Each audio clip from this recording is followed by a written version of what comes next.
Welcome back. Television programs fictionalize medical emergencies every week. But what doctors saw in the emergency room in Jacksonville, Florida was not fiction. It was real, shockingly real. April 12, 1998. 41-year-old Michael Hill was rushed into University Memorial Hospital. A video crew for the Learning Channel's drama series, Trauma: Life in the ER, happened to be taping that night. Doctors were told to receive a man with a severe head injury. They expected a gunshot or even a bludgeoning, but they got shocked even hardcore ER veterans. All right, we got a knife in the head. What you are seeing is not a recreation or a special effect. It's 100% real. A massive survivalist knife with a 7-inch long serrated blade rammed up to the handle into Michael Hill's skull. Dr. Shauna Perry was the attending ER physician.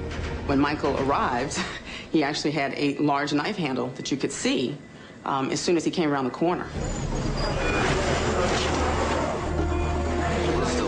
When you look at the faces of my staff, you can see that they are shocked. Not paralyzed, but just momentarily, woo. Wiggle your toes. From what we could tell, he had no other injuries except for one large knife. He had a blood pressure and a pulse that appeared normal, despite his injury. Michael did make a move to grab hold of the knife handle. My suspicion is that at that point he may have started to feel some pain. All of us had concerns about the serrated edge because, as you know, from using a serrated knife to cut fruit and vegetables, that edge has a grating type component to it. It doesn't cut smoothly. It tears whatever the food product is that you're cutting. The object that was being cut by the serrated knife was this gentleman's brain, and that removal of that would cause significant damage to his brain tissue, and that a lot of damage might have been done when the knife went in. The CAT scan reveals the shocking truth. I suspected this was a long knife. I didn't realize that it was as long as it was, and I had deep concerns that the structures of the brain that are lower in the skull may have been damaged. Judging by the CT scan, I anticipate that if Mr. Hill had that knife move an inch, half an inch in any direction, forward or to either side, more than likely Mr. Hill would have died. And frankly, I had some thoughts at that time when I saw his CT scan that he wouldn't make it. The events of earlier in the evening are sketchy. We know that stabbing victim Michael Hill was visiting his brother-in-law. There came a knock at the door. When Michael opened it, a neighbor rammed the survivalist knife directly into his skull. The motive unknown. But one thing was certain. If surgeons didn't remove the knife immediately, Michael Hill would die. I can't deal with it right now. I have a guy with a knife sticking out of his head.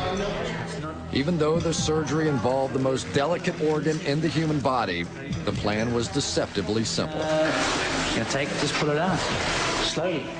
The video crew captures every moment of the drama as Michael's head is shaved and sterilized.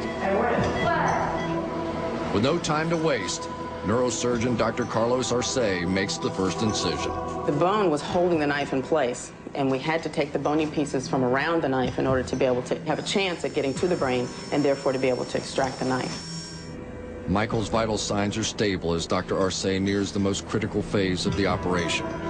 He must gingerly move the knife handle to see if it's loose. This is it. He's got it. The knife has been removed, and at the same time, an amazing medical record set. The largest foreign object removed successfully from a human brain. Michael survived the surgery, but unknown is the level of permanent brain damage he might suffer. That's Mr. Hill. Wow, same guy. The very next day, Dr. Perry was amazed to find Michael up and around. Miraculously, he was functioning on his own. The damage to his brain was minimal. Do you remember anything that happened when you came to the hospital? Do you remember any of that?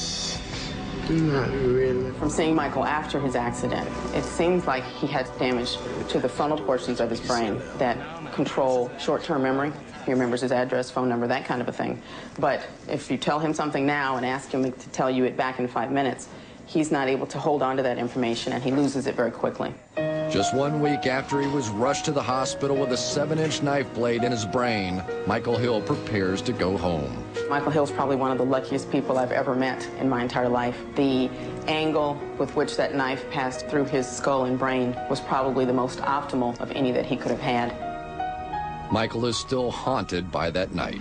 I remember I was at the hospital. The pain did not hit me until I felt like my eyes were trying to bush out of my head.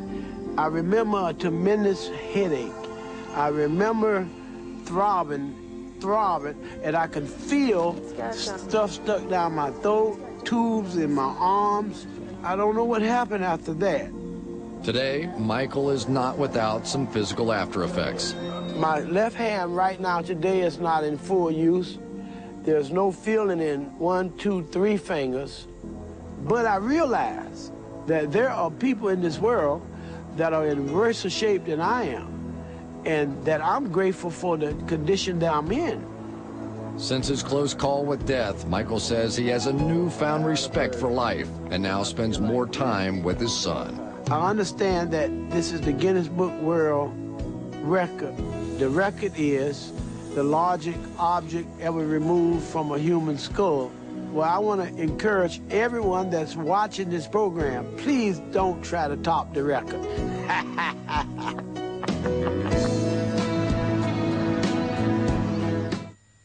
My thanks to everyone who helped us make tonight's show another record-breaking program.